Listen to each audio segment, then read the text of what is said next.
أعوذ بالله من الشيطان الرجيم بسم الله الرحمن الرحيم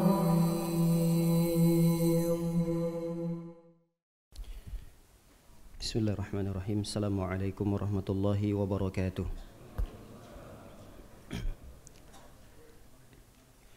إن الحمد لله نحمده ونستعينه ونستغفره ونعوذ بالله من شرور أنفسنا ومن سيئات أعمالنا من يهده الله فلا مضل له ومن يضلل فلا هادي له وأشهد أن لا إله إلا الله وحده لا شريك له وأشهد أن محمدا عبده ورسوله لا نبي ولا رسول بعده. يا أيها الذين آمنوا اتقوا الله حق تقاته ولا تموتن إلا وأنتم مسلمون. أما بعد فإن أصدق الحديث كتاب الله وخير الهدي هدي نبينا محمد صلى الله عليه وسلم وشر الأمور محدثاتها فإن كل محدثة بدعة وكل بدعة ضلالة وكل ضلالة في النار.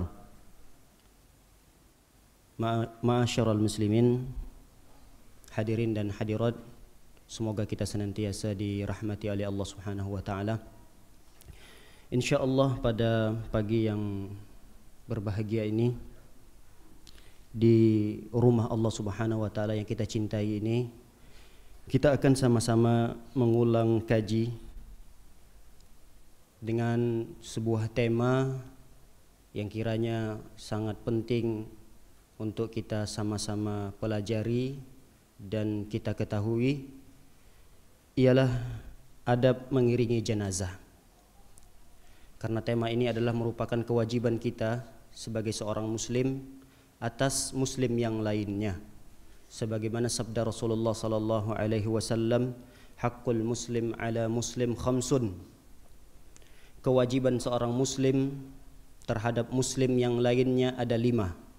Di dalam riwayat yang lain ada 6. Tapi riwayat Imam Bukhari dan Imam Muslim menyebutkan bahwa kewajiban seorang muslim terhadap muslim yang lainnya ada 5. Yang pertama adalah raddus salam, menjawab salam. Mengucapkan salam hukumnya sunnah. Tapi apabila ucapan salam itu tertuju kepada kita, kita yang menjawab salam dari saudara kita hukumnya wajib. Ini yang pertama. Yang kedua, wa iyadatul marid, mengunjungi atau membesuk orang yang sakit. Ini kewajiban. Hukumnya wajib. Seorang muslim wajib membesuk saudaranya muslim yang sakit. Dan ini sudah kita bahas. Kewajiban yang kedua ini sudah kita paparkan penjelasan para ulama terkait hal tersebut. Kemudian yang ketiga, kewajiban muslim terhadap muslim yang lainnya adalah wattiba'ul janaiz, yaitu mengiringi jenazah. Tentunya jenazah di sini adalah jenazah seorang muslim. Ini yang akan kita fokus pada pembahasannya. Kemudian yang ketiga, wa ijabatud da'wah. Yang berapa? Yang keempat, wa ijabatud da'wah, yaitu memenuhi undangan seorang muslim. Dan kita bahas poin ini pada pertemuan-pertemuan yang lalu terkait penjelasan para ulama, yaitu memenuhi undangan seorang muslim. Hukumnya wajib. Kemudian yang terakhir, yang kelima adalah watashmitul aatis, mendoakan seseorang yang bersim jika ia mengucapkan kalimat alhamdulillah. Jadi kalau ada seorang muslim bersim kemudian dia mengucapkan alhamdulillah, kita berkewajiban untuk mendoakannya dengan ucapan yarhamukallah. Ini disebut dengan istilah hadisnya adalah tashmitul aatis. Di dalam riwayat yang lain ada 6. Apa itu? Izastansahaka fansah lahu. Apabila seorang muslim meminta nasihat kepada kita, wajib bagi kita untuk memberikan nasihat.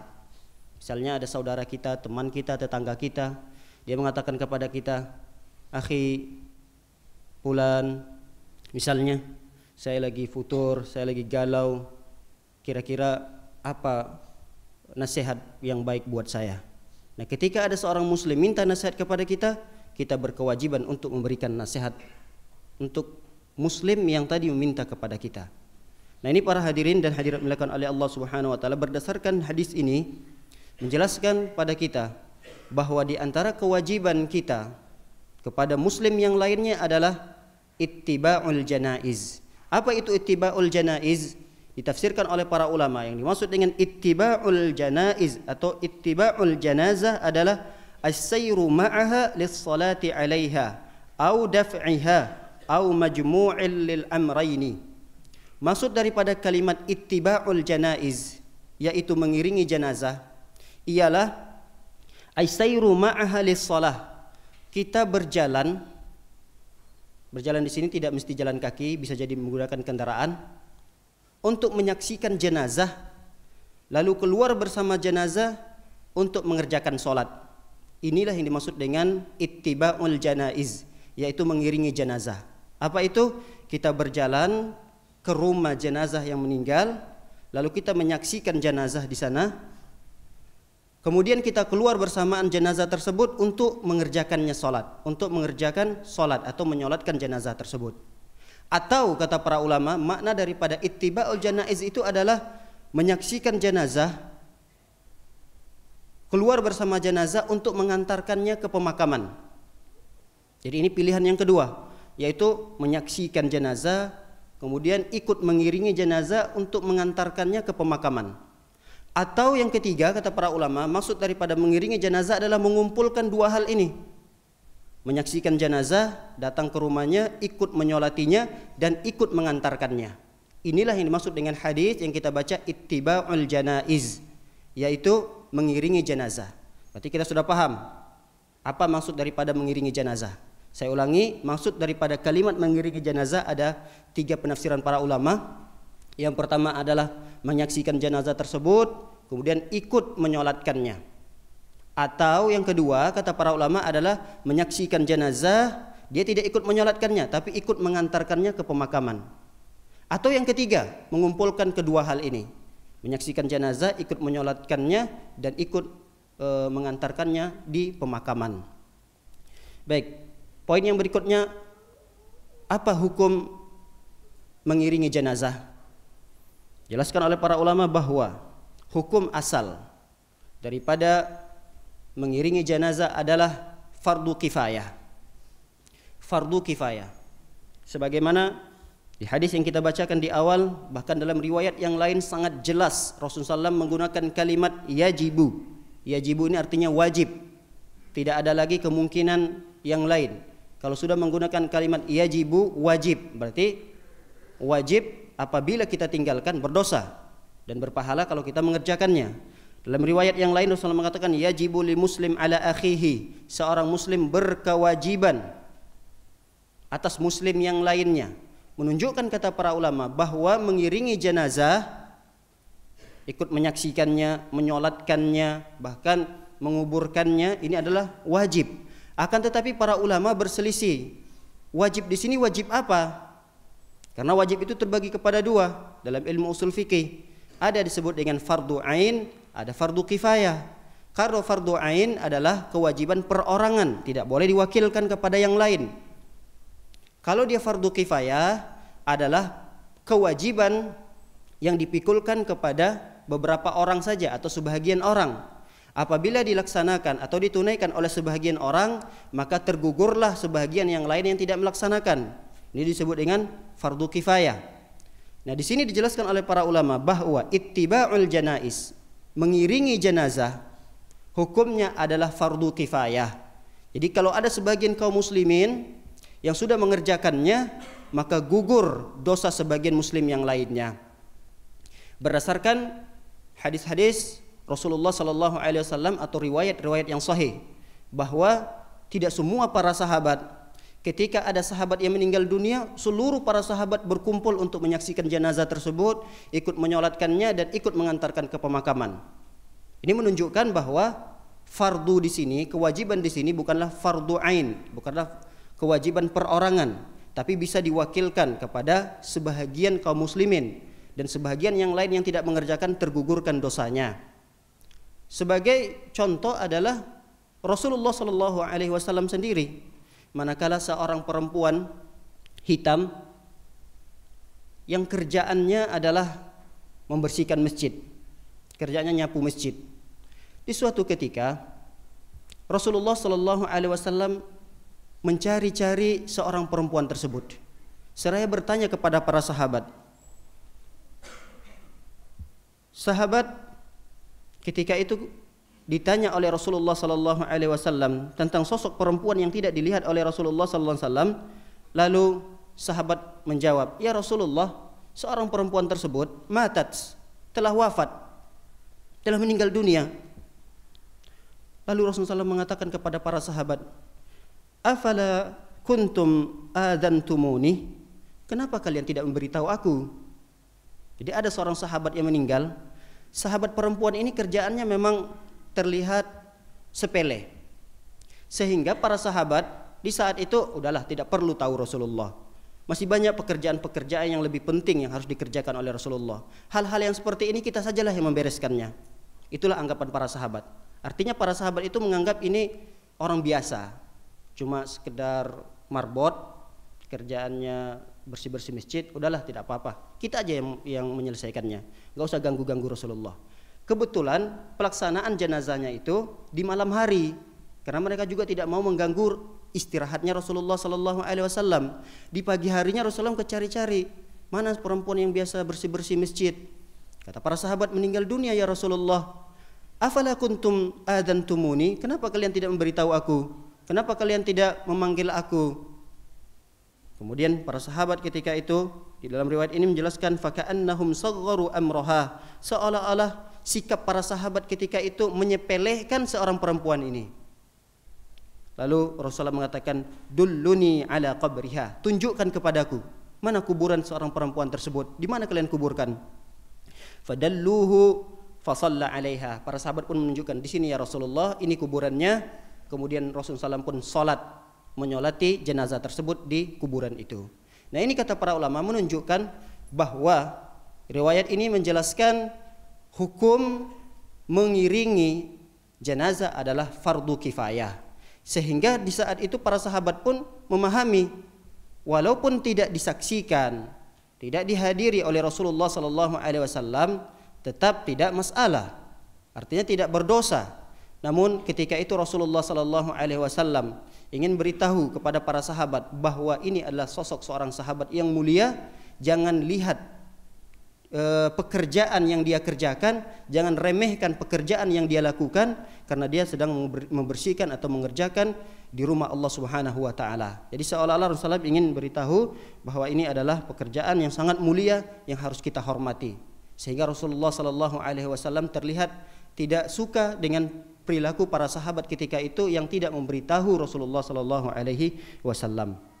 Baik, ini terkait dengan hukum mengiringi jenazah. Sebagian para ulama mengatakan bisa jadi mengiringi jenazah hukumnya tidak fardu kifayah, tapi bisa jadi hukumnya fardu ain, kewajiban perorangan di antara kita. Kapan itu mengiringi jenazah jatuh kepada kita hukumnya fardu ain? Jika yang wafat adalah jenazah saudara kita, yang ada hubungan karib kerabat, yang ada hubungan rahim dengan kita. Misalnya kalau yang meninggal itu adalah orang tua kita, adik kita, kakak kita, maka kita sebagai saudaranya di dalam hal ini mengiringi jenazahnya hukumnya fardu ain kata para ulama. Misal kalau kita punya saudara meninggal dunia, saudara kandung kita, lalu kita tidak ke sana, kita tidak ikut menyolatkannya, tidak ada alasan yang syar'i, kecuali ada alasan yang syar'i. Ini tidak ada alasan syar'i, sebenarnya dia mampu untuk mengiringi jenazah saudaranya, tapi dia tidak pergi, dia tidak ikut, dia tidak menyolatkannya, dia tidak mengantarkan ke pemakaman. Ini kata para ulama, dia berdosa. Karena saat itu hukumnya pada orang tersebut bukanlah fardu kifayah, tapi fardu ain. Ini dijelaskan oleh para ulama. Kenapa bisa berdosa seseorang saudara apabila dia meninggalkan begitu saja, tidak ikut di dalam pengurusan jenazah saudaranya? Bisa jadi kata para ulama jatuhnya adalah dia memutuskan tali silaturahmi, dan ini akan berefek dosa yang berbeda lagi. Jadi dosa dia tidak ikut di dalam penyelenggaraan jenazah saudaranya. Yang kedua, dia juga berdosa telah memutuskan tali silaturahmi sampai keluarganya meninggal, wafat pun dia tidak kunjungi. Ini dosa yang berbeda lagi. Nah, para hadirin dan hadirat dimuliakan oleh Allah Subhanahu wa taala, Bagaimana hukum mengiringi jenazah kafir? Apakah itu saudara kita atau mungkin tetangga kita? Bagaimana hukumnya? Kalau dalam hadis tadi jelas, seorang muslim dengan muslim yang lain. Sekarang pertanyaannya, bagaimana hukum mengiringi jenazah seorang muslim yang diiringi adalah jenazah kafir? Boleh atau tidak? Boleh atau tidak? Saudara kita misalnya, atau orang tua dari tetangga kita, teman dekat kita misalnya. Gak enak kalau enggak ikut menyaksikannya. Boleh atau tidak? Baik, di sana ada khilaf, di sana ada perbedaan pendapat para ulama. Saya akan bacakan yang pertama. Pendapat yang pertama mengatakan haram.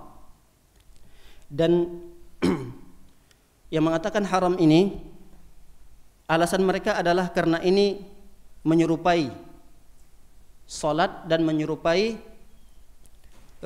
ittiba'ul janaiz, mengiringi jenazah. Dalil mereka tidak ada dalil yang jelas, secara jelas menerangkan bahwa haram hukumnya mengiringi jenazah kafir. Tidak ada dalil secara jelas. Tapi mereka mengambil dalil secara umum. Apa itu? Larangan Allah Subhanahu wa taala kepada nabi kita Rasul sallallahu alaihi wasallam di dalam surah At-Taubah ayat 84. Allah Subhanahu wa taala berfirman, "Wa la tusalli ala ahadin minhum mata abadan wa la takum ala qabrihi innahum kafaru billahi wa rasulihi wa matu wa hum fasikun." Kata Allah Subhanahu wa taala, "Qul wa la tusalli wa la tusalli." Wahai Muhammad, janganlah engkau menyolatkan ala ahadin minhum, seorang pun di antara mereka. Wala takum ala qabrihi, dan janganlah engkau mengantarkannya ke pemakaman. Yang pertama larangannya tadi apa? Jangan sholat, jangan menyolatkannya. Yang kedua, jangan mengantarkannya ke pemakaman, berdiri di atas pemakamannya. Innahum kafaru billah. Kenapa? Karena mereka telah kafir, telah mengingkari Allah wa rasulihi dan rasulnya, wa matu, dan mereka mati dalam keadaan pengingkaran tersebut, wa hum fasikun, mereka adalah orang-orang yang fasik. Dari ayat ini kata para ulama, haram hukumnya berdasarkan dalil atau ayat ini, haram hukumnya seorang muslim mengiringi jenazah kafir. Saya sudah jelaskan di awal tadi, apa makna mengiringi jenazah? Apa makna mengiringi jenazah tadi di awal? Ikut menyaksikannya dan sholat, atau ikut menyaksikannya dan mengantarkannya ke pemakaman. Ini makna mengiringi jenazah.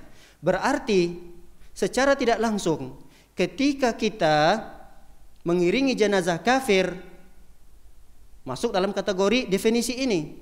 Kalau misalnya kita tidak menyolatkannya, karena mungkin dia dibawa di gereja atau mungkin ada ritual-ritual khusus, kita tidak ikut menyaksikannya. Tapi dengan kehadiran kita, kata para ulama, lalu mengantarkan ke jenazah, ini juga masuk dalam kategori makna mengiringi jenazah.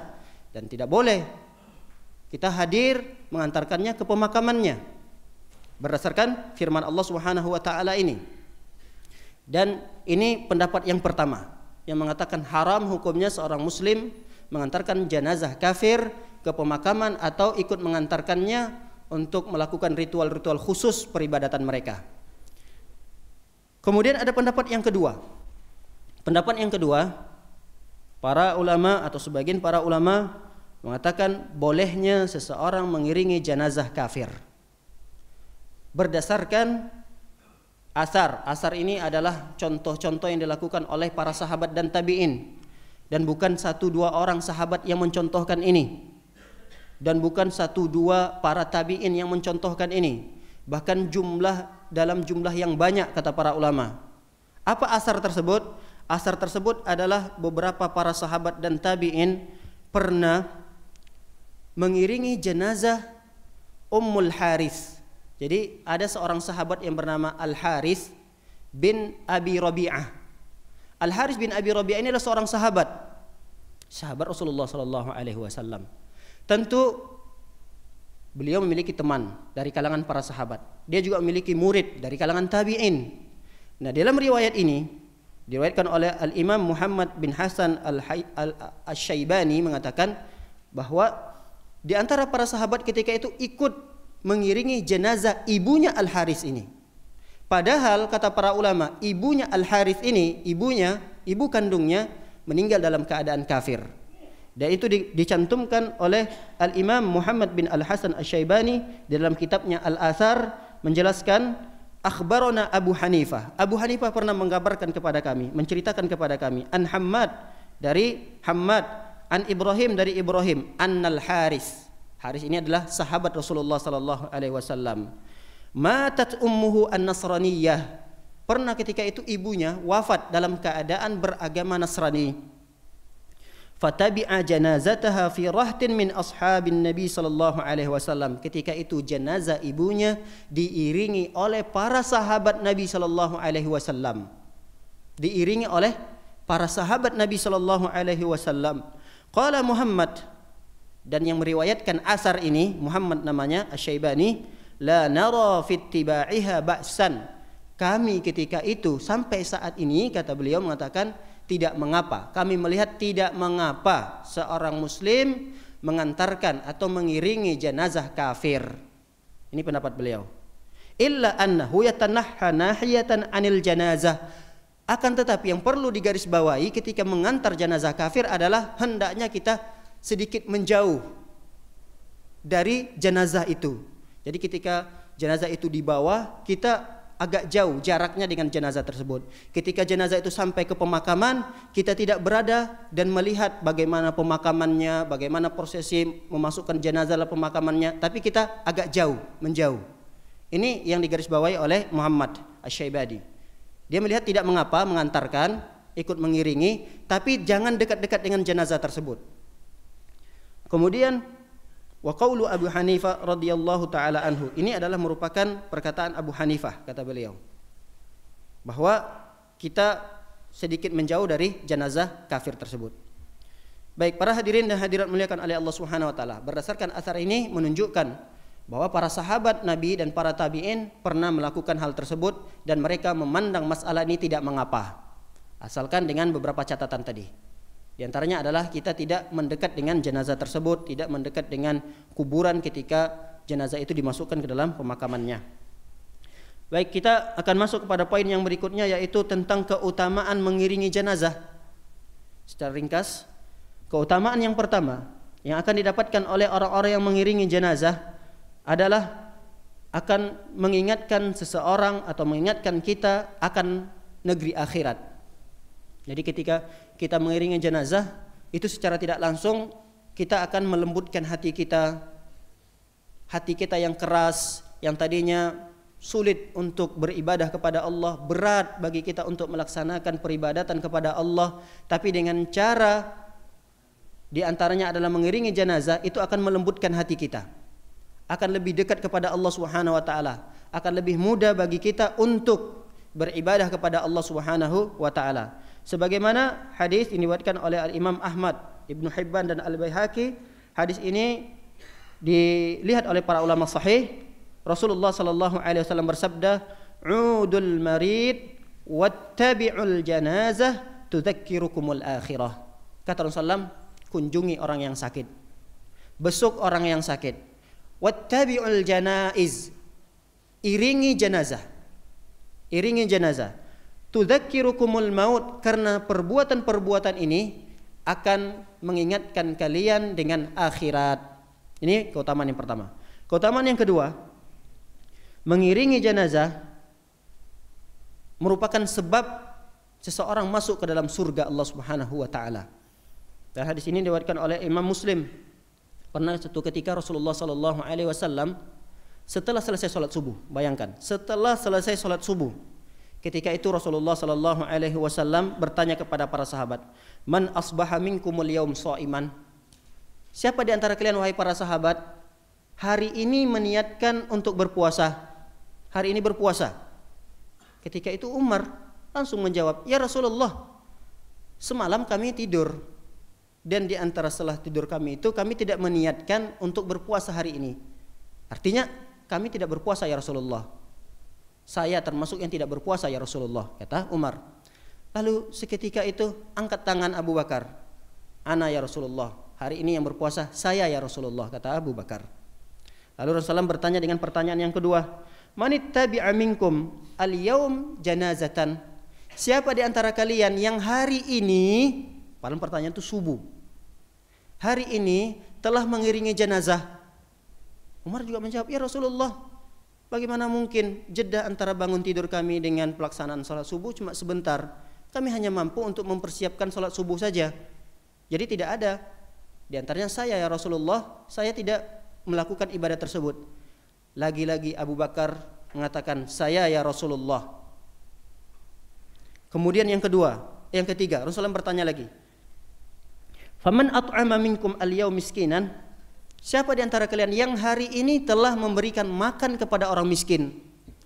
Umar lagi-lagi menjawab, ya Rasulullah, antara bangun tidur kami dengan salat subuh ini tidak ada jeda waktu dan tidak sempat bagi kami untuk menyiapkan makanan dan kami berikan kepada miskin di pertengahan jalan yang gelap gulita ya Rasulullah. Lagi-lagi Abu Bakar mengangkat tangan, ya Rasulullah, saya ya Rasulullah, hari ini saya sudah memberikan makan kepada orang miskin. Yang keempat, Rasulullah bertanya dengan pertanyaan yang berbeda, faman 'ada minkumul yauma riyadhan. Siapa di antara kalian yang hari ini telah membesuk dan mengunjungi orang yang sakit? Umar berkomentar dengan komentar yang sama, lalu Abu Bakar menjawab dengan jawaban yang sama, saya ya Rasulullah, saya yang pagi ini telah mengunjungi orang yang sakit. Itu pertanyaan, kata para ulama, adalah pertanyaan yang diajukan oleh Rasulullah setelah sholat subuh. Dan ini amalan yang empat ini seakan-akan tidak masuk akal dilakukan oleh Abu Bakar. Jedahnya antara berangkat dari rumah ke masjid, beliau bisa mengumpulkan ibadah yang empat ini. Apa itu? Berniat untuk berpuasa, kemudian mengiringi jenazah, mengunjungi orang yang sakit, dan memberi makan kepada orang miskin. Kata Rasulullah sallallahu alaihi wasallam, akhir daripada hadis tersebut, majtama'na fimri'in illa dakhalal jannah. Tidaklah empat amalan ini berkumpul pada seorang muslim kecuali orang tersebut akan dimasukkan ke dalam surga. Ini di antara keutamaannya. Baik, yang ketiga, di antara keutamaan mengiringi jenazah adalah mendapatkan pahala yang besar. Bahkan ukuran pahalanya digambarkan oleh Rasulullah sallallahu alaihi wasallam 2 gunung Uhud yang begitu besar. Dalam sebuah hadis, Rasulullah sallallahu alaihi wasallam mengatakan, hadis ini diriwayatkan oleh Abu Hurairah.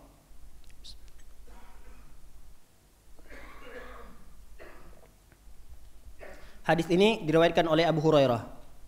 Nanti karena ada cerita khusus terkait dengan Abu Hurairah ini. Jadi saya ingin tekankan lagi, hadis ini diriwayatkan oleh Abu Hurairah. Abu Hurairah pernah berkata, Rasulullah SAW pernah bersabda, berarti beliau langsung mendengarkan hadis ini.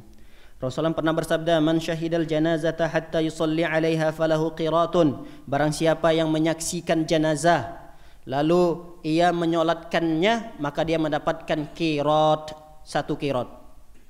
Wa man syahidaha hatta tudfan falahu qiratan. Barang siapa yang menyaksikan jenazah lalu dia mengantarkannya sampai jenazah itu dikuburkan, maka dia mendapatkan 2 qirat. Qila wa ma qiratan. Ketika itu ditanya Rasulullah, ya Rasulullah, kami enggak paham ini, apa yang dimaksud dengan qirat-qirat ini?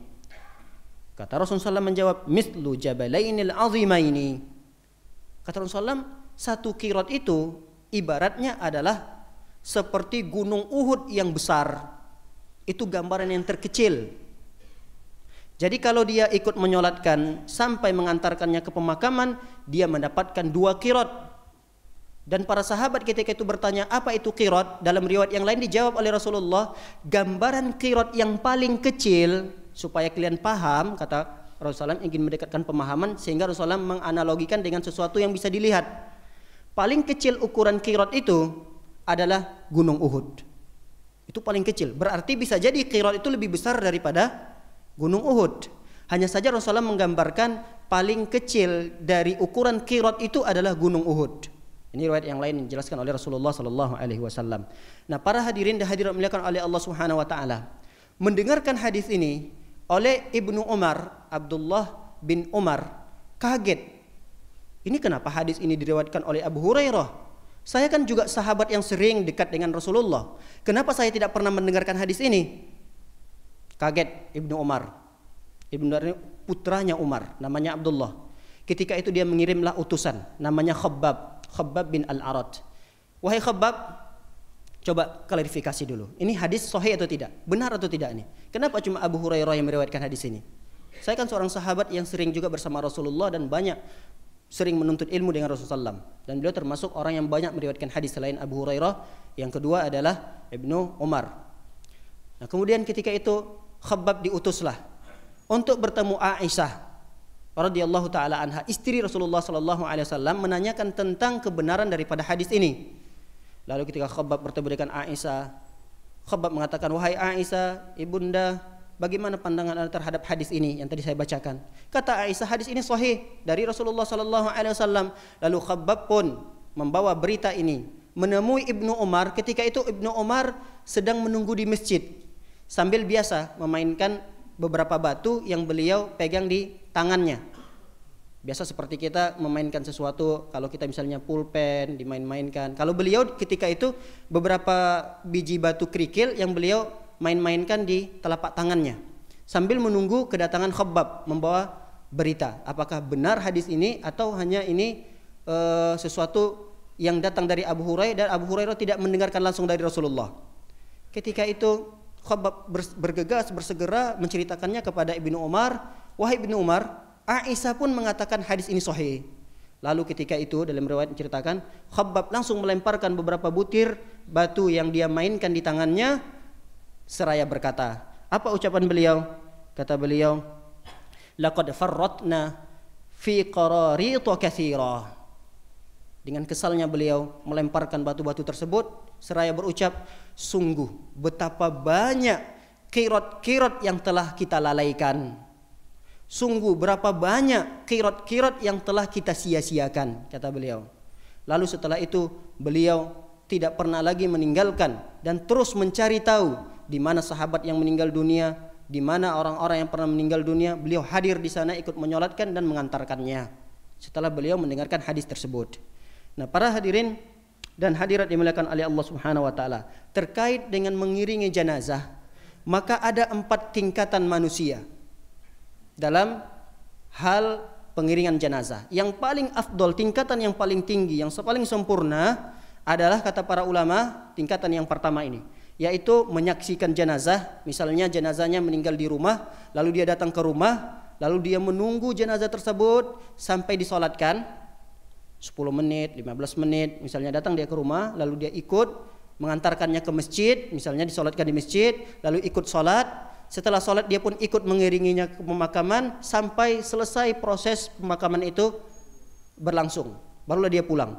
Maka dia akan mendapatkan 2 qirat tadi, 2 qirat. Ini adalah tingkatan yang paling afdol ketika mengiringi jenazah. Ada tingkatan yang kedua. Tingkatan yang kedua, kata para ulama, menyaksikan jenazah, dia keluar bersama jenazah tersebut, ikut menyolatkannya, tapi tidak ikut mengantarkannya ke pemakaman. Ini tingkatan yang kedua, dia hanya mendapatkan pahala 1 qirat. Tingkatan yang ketiga, dia tidak ada niat untuk menyolatkan jenazah, sehingga dia tidak ikut mengantarkan jenazah itu ke masjid. Tiba-tiba karena dia memang tidak ada niat untuk menyolatkan jenazah. Biasa ini terjadi di haram, banyak sekali di Masjid Nabawi, Masjidil Haram misalnya. Tiba-tiba ada pengumuman, mohon kiranya kesediaan para jamaah untuk mengikuti salat jenazah. Kita sebenarnya tidak tahu, kita cuma ingin salat saja. Nah, lalu kita bergabung, kata para ulama, ikut salat menyolatkan jenazah. Nah, pertanyaannya, apakah orang tersebut mendapatkan qirat atau tidak?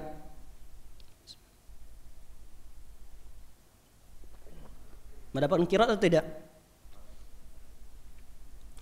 Karena kalau baca hadisnya tadi, man syahida janazatan, barang siapa yang menyaksikan jenazah, berarti ada tenaga yang berlebih daripada yang kedua ini. Orang yang kedua ini cuma ujuk-ujuk datang ke masjid, tidak tahu menahu, cuma ingin sholat. Lalu karena memang setelah sholat zuhur tersebut ada pengumuman, karena ada jenazah yang sudah hadir, maka dia juga ikut sholat. Dia tidak mengamalkan hadis seutuhnya sebagaimana yang diriwayatkan oleh Abu Hurairah tadi. Nah, ini pertanyaannya, apakah orang tersebut mendapatkan qirat atau tidak? Terjadi khilaf para ulama. Namun yang rajih, termasuk Ibnu Hajar Al-Asqalani mengatakan dia tetap mendapatkan satu qirat. Tetap mendapatkan satu qirat, tapi dia tidak mendapatkan pahala yang berlebih daripada orang yang pertama. Ya, orang pertama misalnya, maksudnya orang yang kedua, posisi orang yang kedua. Kalau orang yang kedua, dia datang ke rumah, ikut mengantarkan jenazah sampai keluar dari rumahnya, pergi ke masjid. Ini pahala yang berbeda lagi yang didapatkan oleh orang yang kedua daripada kedudukan orang yang ketiga ini. Dia cuma ikut sholat saja. Nah, sekarang ada kedudukan yang keempat bagi orang yang mengiringi jenazah. Apa itu? An yashhada dafnaha faqat duna an yusalliyaha 'alaiha, yaitu cuma menyaksikan pemakamannya saja. Di tengah jalan, karena memang mungkin dia telat atau apa, di tengah jalan dia tahu, oh ini jenazah si fulan. Dia tidak ikut sholat di masjid. Lalu ketika itu dia putar kendaraannya, dia ikut mengantarkannya ke pemakaman. Lalu kata para ulama, ini adalah kedudukan yang keempat, tapi dia tidak mendapatkan satu qirat. Tidak mendapatkan satu qirat. Kenapa? Karena paket hadisnya tadi adalah barang siapa yang mengantarkan jenazah, mengiringi jenazah sampai menyolatkannya dan memakamkannya. Jadi ini satu paket. Dia hanya mendapatkan setengah paket, dan paket itu tidak terhitung untuk mendapatkan satu qirat. Jadi kalau ada orang yang ikut hanya mengantarkan jenazah, dia tetap mendapatkan pahala ketika dia mengiringi jenazah sampai ke pemakaman, tapi dia tidak mendapatkan satu qirat ini.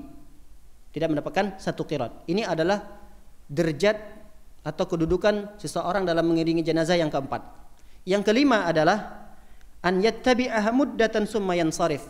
Cuma ikut mengiringi sebentar, kemudian mungkin dia mendapatkan kabar, berita, sehingga dia tidak atau mengurungkan niat untuk tidak ikut mengiringi jenazah. Benar dia sudah ada niat, sudah beberapa langkah, sudah 1 kilo lah misalnya, sudah mau sampai ke masjid jenazah tersebut, mau sholat, tapi karena memang ada urusan yang lebih penting lagi, dapat telepon misalnya keluarganya atau apa, lalu ketika itu dia putar kendaraannya, tidak jadi ikut menyolatkan, dan juga tidak jadi ikut mengantarkannya ke pemakaman. Ini kata para ulama kedudukan yang kelima. Dia mendapatkan sebatas yang dia niatkan. Sebatas yang dia niatkan. Insya Allah niatnya dicatat oleh Allah Subhanahu wa taala. Baik, di sana ada beberapa adab yang perlu kita jaga, yang perlu kita perhatikan, karena banyak sekali adab ini sering tidak diperhatikan oleh sebagian kaum muslimin. Yang pertama, adabnya adalah disunnahkan untuk mensegerakan prosesi tajhizul janazah, yaitu proses dari mengkafankan, memandikan, mengkafankan, menyolatkan sampai menguburkannya. Ini kata para ulama, semua paket ini harusnya disegerakan. Perhatikan, disegerakan di sini bukan artinya pelaksanaannya harus tergesa-gesa. Ini keliru. Bukan pelaksanaannya harus tergesa-gesa dalam memandikan, ayo siram sembarangan. Tidak. Maksud daripada disegerakan di sini, jangan sampai dibiarkan jenazah itu 1 kali 24 jam, lebih dari 1 kali 24 jam, atau 2 kali 24 jam, apalagi sampai 3 kali 24 jam. Artinya jangan sampai jasad itu berbaring sampai 24 jam lamanya. Bukan tergesa-gesa, sehingga di dalam pelaksanaan sholat banyak sekali kita dapatkan, subhanallah kaum muslimin, padahal di saat sholat itu adalah kesempatan kita untuk mendoakan jenazah itu. Tapi kalau kita sholatnya tergesa-gesa, sehingga ada orang yang belum selesai dalam mendoakan mayat itu, sudah berpindah takbir yang berikutnya. Seharusnya biasa saja, pelan, dengan tumaknina, Allahu Akbar, baca Al-Fatihah, kemudian takbir yang kedua, baca salawat, biarkan salawatnya agak panjang. Jangan Allahumma sholli ala Muhammad wa ala ali Muhammad, Allahu Akbar, Allahumma ighfir lahu warhamhu wa'afihi wa'fu anhu, Allahu Akbar. Bukan ini maksud makna atau maksud daripada hadis tersebut. Maksud daripada hadis tersebut disegerakan, jangan ditunda-tunda prosesi pelaksanaan jenazahnya. Yang sekarang terjadi kaum muslimin adalah malah pelaksanaannya yang kesannya ada tergesa-gesa. Dan ini tentu menyelisihi daripada adab-adab dalam mengiringi jenazah. Oleh karenanya Rasulullah sallallahu alaihi wasallam dalam hadis Imam Muslim mengatakan asri'u bil janazah, segerakan proses kewajiban kita, fardu kifayah kita terhadap jenazah. Segerakan kata Rasulullah. Fa in kanat salihatan qarrabtumuha ilal khair.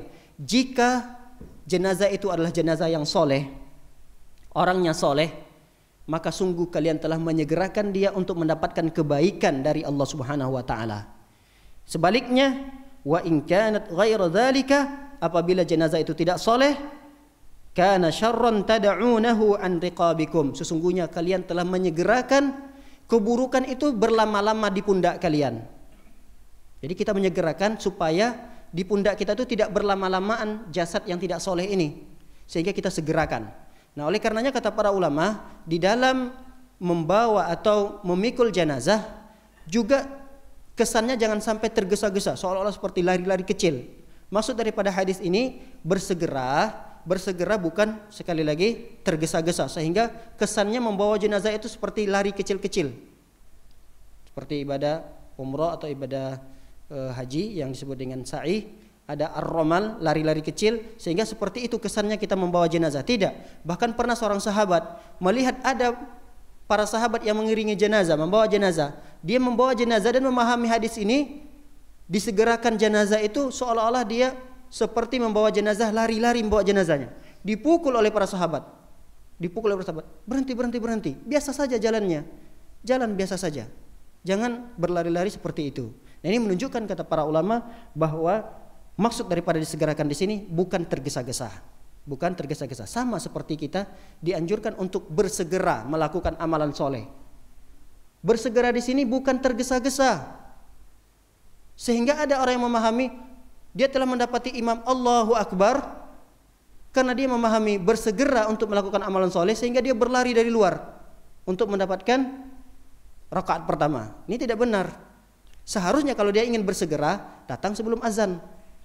Dia bisa menjawab azan, bisa sholat beberapa rakaat qobliyah, kemudian dia bisa ikut takbir pertama bersama imam. Ini namanya bersegera. Adapun orang yang pertama tadi, dia berlari-lari untuk mendapatkan rakaat pertama, dia jalan kencang sehingga tergesa-gesa, menghasilkan nafasnya pun tidak beraturan ketika angkat takbir Allahu Akbar, dan kekhusukannya pun semakin berkurang akibat daripada jalan yang kencang tersebut. Ini namanya tergesa-gesa, bukan bersegera.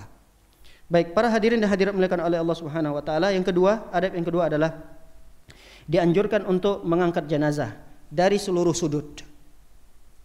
Kalaulah misalnya jenazah itu dipikul, maka kita disunnahkan untuk mengangkat jenazah di setiap sudutnya. Ada 4 sudut misalnya, kiri, kanan, depan dan belakang misalnya. Itu disunnahkan kita untuk mengangkatnya di setiap sudut. Jadi bergantian.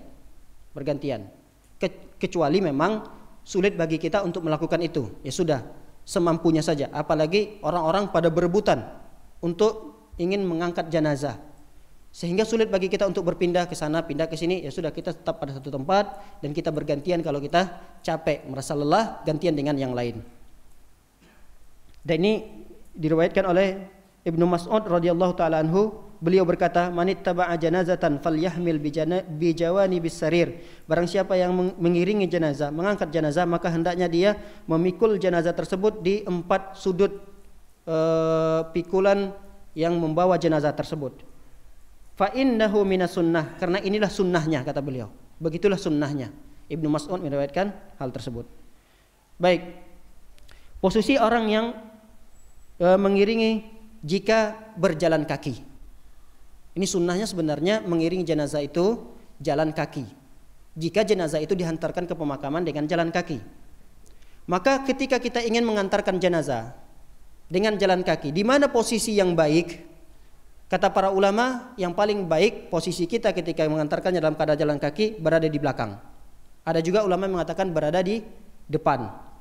Namun para ulama berdasarkan hadis yang sahih, boleh di mana saja posisi kita, sebelah kanan, kiri, belakang, depan, boleh, tidak masalah.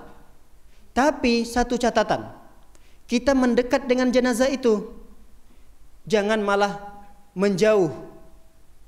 Perhatikan riwayatnya, Rasulullah SAW mengatakan, ar-raqibu yasiru khalfal janazah Wal mashi yamshi khalfaha. Adapun orang yang mengantarkannya dalam keadaan berjalan, maka dia berjalan di belakang jenazah. Wa amamaha, boleh di depan jenazah. Wa an yaminiha, boleh di sebelah kanannya. Wa an yasariha, boleh juga di sebelah kirinya. Akan tetapi qariban minha, mendekat dengan jenazah tersebut. Mendekat. Jadi seolah-olah kita itu betul-betul jangan sampai ada jeda antara kita yang mengantarkan dengan jenazah yang kita antarkan. Nah, bagaimana kalau kita mengantarkan jenazah? Jenazah itu jalan, dibawa dengan jalan. Tapi kita menggunakan kendaraan, pakai motor. Nah, mana posisi kita yang terbaik? Kata para ulama adalah di belakang. Sebagaimana hadis yang kita bacakan tadi, ar-raqibu yasiru khalfal janazah. Orang yang mengantarkan jenazah dalam keadaan menggunakan kendaraan, maka dia berada di belakang jenazah. Tidak boleh di depan jenazah. Nah, para hadirin dan hadirat muliakan oleh Allah Subhanahu wa taala, mana yang terbaik? Mengantarkan jenazah, yang jenazah itu diantarkan dalam keadaan jalan kaki, tapi kita yang mengantarkan menggunakan kendaraan atau jalan? Mana yang terbaik? Dijawab oleh para ulama dengan berjalan kaki. Tapi pulangnya nanti boleh naik kendaraan. Sebagaimana hadis Rasulullah SAW, pernah ketika itu Rasulullah SAW ikut mengiringi jenazah mengantarkan ke pemakaman. Lalu ada sahabat yang menawarkan, ya Rasulullah, ayo naik kendaraan saya ya Rasulullah. Engkau aja yang naik, saya yang berjalan kaki. Lalu ketika itu Rasulullah abah, menolak tawaran para sahabat tersebut. Setelah sampai ke pemakaman, selesailah prosesi penguburan, lalu Rasulullah pun meninggalkan pemakaman tersebut. Sahabat yang sama menawarkan kendaraannya, ya Rasulullah, ayo naik di kendaraan saya ya Rasulullah. Lalu ketika itu Rasulullah SAW naik di atas kendaraan tersebut. Para sahabat bertanya, ya Rasulullah, kenapa tawaran yang pertama untuk naik di atas kendaraan engkau tidak menerima tawaran tersebut, tapi ketika pulangnya ditawarkan lagi engkau naik di atas kendaraan tersebut? Dijawab oleh Allah sallallahu alaihi wasallam, innal malaikata kanat tamshi falam akun liarkaba wa hum yamshun. Kata Rasulullah sallallahu alaihi wasallam, sesungguhnya para malaikat tamshi, mereka ikut berjalan mengantarkan jenazah. Subhanallah. Ternyata bukan hanya manusia yang mengantarkan jenazah, tapi kalau dalam riwayat ini juga menjelaskan bahwa para malaikat pun ikut mengantarkan jenazah dan dalam keadaan mereka jalan kaki. Dilihat oleh Rasulullah sallallahu alaihi wasallam, falam akun liarkaba, oleh karenanya aku menolak dan tidak naik di atas kendaraan yang engkau tawarkan. Wahum yamshun, dalam keadaan malaikat ketika itu berjalan. Kemudian falamma dhahabu, manakala selesai prosesi pemakaman, para malaikat itu pun pergi. Lalu aku naik kendaraan tersebut, karena malaikat tidak dalam keadaan pulang bersama dengan Rasulullah sallallahu alaihi wasallam, sehingga Rasulullah naik kendaraannya. Jadi afdalnya kata para ulama tetap berjalan kaki. Nah, bagaimana para hadirin dan hadirat dimuliakan oleh Allah Subhanahu wa taala jika seandainya jenazah itu diantarkan dengan kendaraan? Pertama, sekali lagi saya tekankan bahwa mengantarkan jenazah ke pemakaman, hukum asalnya, sunnahnya adalah jalan kaki. Jika itu bisa ditempuh dengan jalan kaki. Tapi ketika ada tujuan yang sahih, alasan yang syar'i, sehingga jenazah itu tidak memungkinkan bagi kita untuk membawanya dengan jalan kaki, maka boleh kata para ulama membawanya dengan menggunakan kendaraan. Sehingga di antara alasan yang disebutkan oleh Syekh Utsaimin, misalnya seperti jauhnya pemakaman, di antara alasannya adalah karena gemuknya mayat tersebut, sehingga dikhawatirkan kalau dibawa dengan cara memikulnya, walaupun dengan beberapa sahabat ada mungkin yang tidak kuat sehingga nanti tidak seimbang, lalu jenazah itu akan jatuh, ini akan mudarat, membahayakan jenazah itu. Maka sebaiknya menggunakan kendaraan walaupun pemakamannya dekat. Atau bisa jadi karena panas bersangatan sehingga harus dengan kendaraan membawanya, atau karena hujan dan seterusnya. Atau misalnya yang mengantarkan jenazah itu cuma hitungannya beberapa orang sehingga dikhawatirkan tidak kuat, lalu digunakanlah kendaraan. Ini kata para ulama alasan-alasan yang disyariatkan. Afdalnya membawa jenazah itu dengan jalan kaki, mengantarkannya dengan jalan kaki. Ini afdalnya, supaya kata para ulama adalah setiap orang yang menyaksikan jenazah tersebut mereka bisa mengambil pelajaran. Oh, suatu saat nanti saya akan seperti ini. Tapi kalau membawanya dalam keadaan di dalam kendaraan tidak bisa dilihat oleh orang. Tidak bisa dilihat oleh orang. Dan itulah diantara hikmahnya kenapa afdalnya, lebih baiknya membawa jenazah tersebut dengan jalan kaki. Baik, adab yang berikutnya, dilarang mengiringi jenazah dengan suara-suara dan dengan membawa api. Hadis ini diriwayatkan oleh Imam Ahmad dan Abu Daud Al-Baihaqi. Rasulullah sallallahu alaihi wasallam pernah bersabda, "La tattabi'il janazata bisautin wala narin." Jangan kalian mengiringi jenazah dengan suara, dan jangan mengiringi jenazah dengan membawa api. Larangan pertama adalah tidak boleh membawa jenazah dengan mengangkat suara. Dengan apapun itu, alasannya zikirkah? Karena banyak sekali sebagian kaum muslimin yang mereka mengiringi jenazah dengan ucapan-ucapan yang itu mengangkat suara. Walaupun itu adalah bentuknya zikir, kata para ulama. Misal, la ilaha illallah, la ilaha illallah. Ini larangan. Hadis Rasulullah SAW. Apalagi mengiringi jenazah dengan suara gendang, nyanyian, ratapan. Ini tentu berbeda lagi dosanya. Melakukan sebuah keharaman dalam prosesi pengiringan jenazah tersebut. Tapi intinya daripada hadis ini, larangan yang pertama, tidak boleh mengangkat suara. Kenapa? Karena ketika kita mengiringi jenazah tersebut, dekat dengan jenazah, kita ingin mengambil pelajaran. Suatu saat nanti saya akan seperti ini. Apa yang saya harus persiapkan? Dia harus merenungi. Bagaimana orang bisa merenung, tafakkur, kalau di sisi kiri dan kanannya orang-orang pada teriak? Dia tidak bisa mengambil pelajaran. Seharusnya ketika seseorang mengantarkan jenazah, kata para ulama, dia harus mengambil pelajaran. Suatu saat nanti saya akan seperti ini. Maka kenikmatan-kenikmatan dunia ini akan terputus dari saya, dan saya akan mempertanggungjawabkan setiap perbuatan yang saya lakukan. Harusnya setiap kali dia melangkahkan kaki, itu yang dia kenang, itu yang dia renungi. Tapi bagaimana seseorang akan fokus merenungi, tapi karena dia diganggu oleh kiri, kanan, depannya dengan suara-suara yang tinggi, dan dia sehingga dia tidak bisa merenungi hal yang harusnya diperintahkan oleh Rasulullah SAW untuk dilakukan di saat mengantarkan jenazah tersebut. Yang kedua, larangan daripada hadis ini adalah membawa api. Sehingga seorang sahabat yang bernama Abu Hurairah, dia pernah wasiat semasa hidupnya. Wasiatnya, beliau pernah mengatakan, hina mautihi, ketika nanti saya mati, wasiat yang pertama adalah an yusri'u biddafnihi, tolong segerakan saya untuk dimakamkan. Jangan ditunda-tunda. Meninggal dunia, beberapa jam kemudian dimandikan, disolatkan, kemudian langsung dimakamkan, disegerakan pokoknya. Ini wasiat beliau yang pertama. Yang kedua, jangan iringi jenazah saya dengan mijmarah. Mijmarah itu seperti dupa. Paham ya Pak? Dupa. Apa itu dupa? Yang biasa api, asapnya nanti mengeluarkan aroma wangi dari kayu gaharu misalnya yang kering dibakar, lalu asap nanti akan menebarkan wewangian. Biasa orang Arab dipakai untuk pewangi ruangan. Nah, membawa dupa seperti itu saja dilarang oleh Abu Hurairah, karena khawatir beliau termasuk dalam kategori larangan Rasulullah SAW mengiringi jenazah dengan api. Lalu sahabat yang lain seperti Abu Musa al-Ash'ari juga berwasiat dengan wasiat yang sama. Bahkan ada seorang sahabat bernama Sa'id bin Jabir. Ketika itu beliau pernah mengiringi jenazah. Ada orang yang mengiringi jenazah dengan membawa dupa itu. Langsung Sa'id bin Jabir mengambil dupa itu, membantingnya, melemparkan dupa tersebut sampai hancur dupa tersebut. Lalu dia berkata, Ibnu Abbas pernah berkata, kata beliau, saya pernah mendengarkan Ibnu Abbas berkata, la tusyabbihu bi ahlil kitab. Jangan kalian menyerupai ahlul kitab dalam perkara ini. Ternyata ahlul kitab di saat itu mengiringi jenazah dengan membawa api. Api yang mereka hidupkan mereka bawa. Di zaman kita terjadi itu tidak ini Pak? Membawa api. Membawa api. Enggak ada, yang jarang sekali orang menguburkan malam. Dengan rokok biasanya.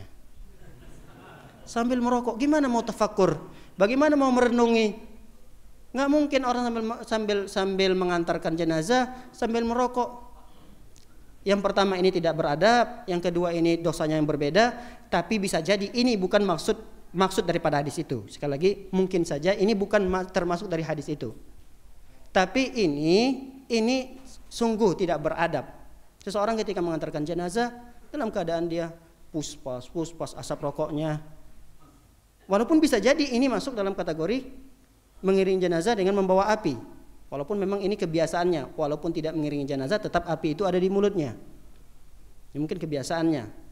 Tapi sebaiknya hal tersebut tidak dilakukan. Baik. Para hadirin dan hadirat dimuliakan oleh Allah Subhanahu wa taala, di antara adab yang perlu kita perhatikan lagi adalah disunahkan untuk berdiri jika jenazah lewat di hadapan kita. Misal kita duduk di masjid nih, atau lagi lewat jenazah, maka sunnah bagi kita untuk berdiri. Bukan penghormatan terhadap jenazah, karena tidak boleh menghormati orang yang hidup saja dalam keadaan hidup lalu kita berdiri, dilarang oleh Rasulullah, apalagi sudah meninggal dunia. Tapi kata para ulama, berdirinya kita ketika jenazah lewat seolah-olah kita khawatir, takut, kaget, siapa yang meninggal, siapa meninggal. Dan kata para ulama, penghormatan terhadap proses kematiannya itu. Jadi kematiannya yang kita takuti, yang kita hormati sehingga kita berdiri, bukan jasad jenazahnya. Lihat Rasulullah SAW bersabda, hadis ini diriwayatkan oleh Amir bin Rabi'ah, Rasulullah SAW bersabda, "Idza ra'aitumul janazata faqumu laha hatta tukhallifukum aw tudha'." Kata Rasulullah, apabila kalian melihat jenazah lewat, faqamu, maka berdirilah kalian. Hatta tukhallifakum, sampai jenazah itu lewat. Jadi kalau sudah lewat baru duduk lagi. Atau jenazah itu telah diletakkan jenazahnya baru kita duduk lagi. Ini hadis sahih diriwayatkan oleh Imam Muslim. Kemudian dari hadis yang lain, pernah seorang sahabat namanya Qais dan Sahal. Qais dan Sahal ini ditugaskan oleh Umar bin Khattab membuka atau membebaskan Persia di saat itu, di peperangan Qadisiyah. Nah, di antara dua sahabat itu ternyata lewat jenazah di depan seorang sahabat ini. Ini di Persia. Persia itu ketika itu adalah umumnya masyarakat yang tinggal di sana adalah beragama Majusi, menyembah api. Lewat jenazah di depan kedua sahabat ini. Lalu ketika itu dua sahabat ini berdiri. Dikatakan kepada dua sahabat itu, "Wahai Sahal, wahai Qais, ini jenazah adalah ahlul penduduk bumi ini. Artinya dia bukan seorang muslim. Dia ini beragama Majusi. Kenapa kalian berdiri?" Lalu dua sahabat ini menjawab, "Inna Rasulullah sallallahu alaihi wasallam marrat bihi janazatun faqama." Dulu kami melihat Rasulullah sallallahu alaihi wasallam lewatlah jenazah, Rasulullah SAW berdiri. Lalu dikatakan kepada Rasulullah, "Ya Rasulullah, innahu Yahudiyun." Wahai Rasulullah, jenazah yang lewat ini Yahudi ya Rasulullah. Dijawab oleh Rasulullah, "Alaisat nafsan?" Bukankah dia memiliki ruh yang telah dipisahkan oleh Allah Subhanahu wa taala dari jasadnya? Sehingga Rasulullah berdiri penghormatan terhadap proses kematiannya itu, yaitu pemisahan antara ruh dengan jasadnya, bukan penghormatan terhadap jasad jenazah Yahudi tersebut. Paham ya Pak? Dan ini hukumnya sekedar sunnah. Tidak mengapa juga kalau ada jenazah kita dalam keadaan kondisi duduk, tidak berdiri, tetap kita dalam keadaan duduk, ini tidak masalah, tidak mengapa. Ini hanya sekedar sunnah saja. Bahkan ada ulama yang memang melarang dan tidak boleh berdiri kalau jenazah lewat, apapun jenazahnya. Tapi saya lebih cenderung kepada para ulama mengatakan boleh dengan beberapa dalil yang saya sebutkan tadi. Baik, di antara adab yang berikutnya, masih banyak ada adab yang lain. Yang paling penting di antara adab tersebut adalah hendaknya kita ketika masuk di pemakaman jangan menggunakan sendal. Buka sendalnya. Kenapa harus membuka sendal? Pertama, ada larangannya dari Rasulullah. Yang kedua, terkadang kalau kita memakai sendal, kita tidak melakukan sunnah-sunnah yang berikutnya. Sunnah yang harus kita lakukan, kita menyaksikan, melihat bagaimana jenazah itu dimasukkan ke dalam pemakaman, bagaimana prosesinya, lihat bagaimana kuburannya. Itu yang disunnahkan oleh kita ketika kita mengiringi jenazah. Bukan malah kita mojok-mojok di belakang sambil cerita-cerita, sambil ketawa-ketiwi, sambil main-main HP. Ini namanya tidak mengambil pelajaran dari kematian itu. Ini yang banyak dari kaum muslimin. Sambil ngobrol-ngobrol padahal masih proses penguburan. Ini kata para ulama menyelisih sunnah. Seharusnya dia buka sendal. Kenapa? Karena kalau saat itu kita masuk ke pemakaman menggunakan sendal, tapi tentu dengan catatan tidak menggunakan sendal ini kalau memang tidak ada yang membahayakan. Tapi kalau pemakamannya tidak rapi, ada belingnya, ada kerikilnya yang tajam, maka tidak mengapa menggunakan sendal. Tapi sunnah hukum asalnya kalau memang kuburannya rapi, tidak ada sesuatu yang akan membahayakan kaki kita, buka sendalnya. Supaya kita tidak risih, aduh situ tanah ya, sayang sendal saya, udahlah di belakang aja. Ini yang akan menghalangi kita dari kebaikan. Karena apa? Takut sendalnya kotor. Apalagi dia pakai sepatu, harga sepatunya di atas 1 juta. Nggak mungkin dia akan menginjak tanah tersebut. Sehingga dia akan mencari tempat yang bernaung di bawah pohon, atau yang tempat tidak ada tanah langsung menyentuh sendal atau sepatunya. Oleh karenanya kata para ulama, di antara hikmahnya kenapa? Sebaiknya kita tidak membawa harta benda kita yang mewah untuk mengantarkan jenazah. Misalnya kita punya mobilnya bagus, tidak menggunakan mobil tersebut untuk membawa mobil itu mengantarkan jenazah. Karena dengan harta benda yang kita bawa untuk mengantarkan jenazah terkadang melupakan kita untuk mengingat akhirat. Kita sebenarnya ingin mengantarkan jenazah ini tujuannya apa? Untuk mengingat akhirat, ngambil pelajaran. Tapi karena kita membawa sesuatu yang mewah yang kita miliki, kita akan dilupakan oleh harta benda kita. Contohnya tadi seperti sendal saja, kita terkadang agak menghindar untuk dekat dengan lubang kuburan karena di situ ada sekitarnya tanah. Nah ini para hadirin dan hadirat dimuliakan oleh Allah Subhanahu wa taala, di antara larangannya adalah hadis Rasulullah SAW pernah bekas budak Rasulullah SAW pernah ketika itu masuk ke kuburan menggunakan sendal. Lalu Rasulullah memanggilnya, Wahai Bashir, namanya adalah Bashir. Apa yang kamu lakukan? Kamu memakai kedua sendalmu. Lalu ketika itu Rasulullah SAW mengatakan, Waihak, celaka engkau. Kalimatnya bukan main-main, bukan sekedar larangan, tapi Rasulullah menggunakan Waihak, celaka engkau wahai Bashir. Alqi na'laika, lemparkan, buka sendalmu. Kata Rasulullah, buka sendalmu. Fanatur rajul, siapa sih laki-laki yang teriak-teriak ini? Dilihat oleh seorang laki-laki ini, ternyata Rasul. Langsung ketika itu dia membuka sendalnya dan melemparkan sendalnya. Nah ini diriwayatkan oleh Abu Daud. Menunjukkan di antara adab yang perlu kita perhatikan adalah jangan sampai kita memakai sendal di saat mengantarkan jenazah, khususnya ketika kita masuk di area pemakaman. Karena ada larangan dari Rasulullah SAW. Masih banyak adab-adab yang lainnya yang tidak mungkin kita bahas dalam pertemuan ini, dalam satu pertemuan. Mudah-mudahan apa yang kita bahas pada pagi yang berbahagia ini mendapatkan pelajaran dan menambah ilmu kita dan dapat kita amalkan dalam kehidupan kita sehari-hari. Wallahu taala a'lam bishawab. Kita cukupkan sampai di sini. Terima kasih atas segala perhatiannya. Barakallahu fikum. Semoga Allah Subhanahu wa taala memberkahi kita semua, memberkahi keluarga kita, memberkahi harta benda kita, memberkahi umur kita, dan semoga Allah Subhanahu wa taala menerima segala amalan soleh kita pada hari ini yang akan kita kerjakan. Wabillahi taufiq wal hidayah. Wa sallallahu ala nabiyyina Muhammadin wa ala alihi wa sahbihi wasallam. Akhiru da'wana alhamdulillahi rabbil alamin. Subhanakallahumma bihamdika asyhadu an la ilaha illa anta astaghfiruka wa atubu ilaik. Assalamualaikum warahmatullahi wabarakatuh.